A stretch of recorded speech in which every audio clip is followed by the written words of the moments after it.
Hi friends, Sharmi's কিচেনে তোমাদের স্বাগত। আজকে আমি বানিয়েছি ডিম কষার সাথে কিমা রাইস। দেখো কত সুন্দর লাগছে পরিবেশনটা। যেমন সুন্দর দেখতে হয়েছে সেরকমই কিন্তু টেস্ট হয়েছে।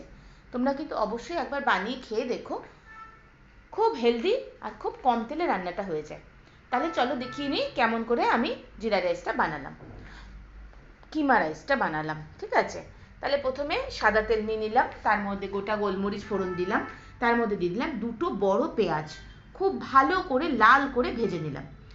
এবার এটাকে ভালো করে লাল করে ভেজে নেওয়ার পরে দিয়ে দেবো 2 চামচ রসুন বাটা আর 2 চামচ আদা বাটা দিয়ে খুব ভালো করে পেঁয়াজের সাথে ভালো কষাতে হবে। কিন্তু এদিকে খেয়াল রাখতে হবে যাতে এগুলো পুড়ে না যায়, পুড়ে গেলে কিন্তু রান্নার টেস্ট একদম নষ্ট হয়ে যাবে। সেই জন্য কী করতে হবে, একদম সিম করে আমাকে কিন্তু রান্নাটা করে নিতে হবে। ভালো মতন দেখো পেঁয়াজ রসুনের গন্ধটা চলে গেছে। এবার আমি দিয়ে দেবো 1/2 চামচ হলুদ গুঁড়ো, 1/2 চামচ লঙ্কা গুঁড়ো আর 1 চামচ জিরে বাটা আর ধনে, দুটো সব একসাথে মিশিয়ে খুব ভালো করে মশলাটাকে জল দিয়ে কষিয়ে নেব। এদিকে আমি কিমাটাকে সুন্দর করে করে নিয়েছি। দেখো খুব সুন্দর করে কিমাটাকে আমি বাড়িতে করে নিয়েছি। মশলাটা ওইদিকে আমার কষানো হয়ে গেছে। এবার আমি কিমাটা দিয়ে দেবো। কিমাটা দিয়েও কিন্তু খুব ভালো করে আমি কষিয়ে নেব। কষানোর উপরেই কিন্তু মাংসটা তৈরি হবে। সামান্য একটুখানি জল লাগবে, আর কিচ্ছু লাগবে না। মাংস থেকে কিন্তু জল বেরাবে। ঢেকে সিম করে মাংসটাকে একটু রান্না করতে হবে। এই পর্যায়ে আমি দিয়ে দেবো 2 চামচ টক দই। টক দইটা দিলেই কিন্তু এর ভেতর থেকে জল বেরাবে। এবার দিয়ে দেবো 1 চামচ নুন। নুনটা যে যার মতন পছন্দ মতন দেবেন। দেখো কত জল বেরিয়েছে। এই জলটাকে শুকিয়ে নিলেই কিন্তু তৈরি হয়ে গেল আমার চিকেন কিমা। নামানোর সময় শুধু একটুখানি বিরিয়ানি মশলা দিয়ে দিতে হবে।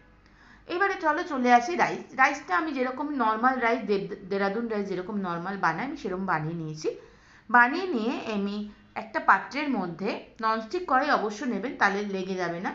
ননস্টিক কড়াইয়ের মধ্যে সামান্য একটু কিমা নিয়ে নিয়েছি, তার মধ্যে নিয়ে নিয়েছি আমি রাইসটা দিয়ে খুব ভালো করে কিমার সাথে মিশিয়ে নেব। তারপরে আমি এর মধ্যে দিয়ে দেবো নুনটা অবশ্যই পরিমাণ মতন দেবেন, কারণ আমি কিন্তু কিমাটা এখানে ব্যবহার করি, সেটা মাথায় রেখে কিন্তু নুনটা দিতে হবে। আর দিয়ে দিলাম 2-4 চামচ দুধ। এই দুধের মধ্যে জাফরান, কেওড়া জল, গোলাপ জল আর মিঠা আতর মিশিয়েছি। এবার দিয়ে দেবো সামান্য একটু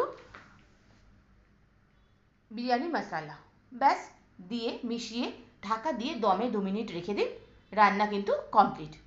দারুণ খেতে হয়েছে, দারুণ টেস্টি হয়েছে। যদি রেসিপিটা ভালো লাগে অবশ্যই একটা লাইক, কমেন্টস আর সাবস্ক্রাইব করে দেবেন।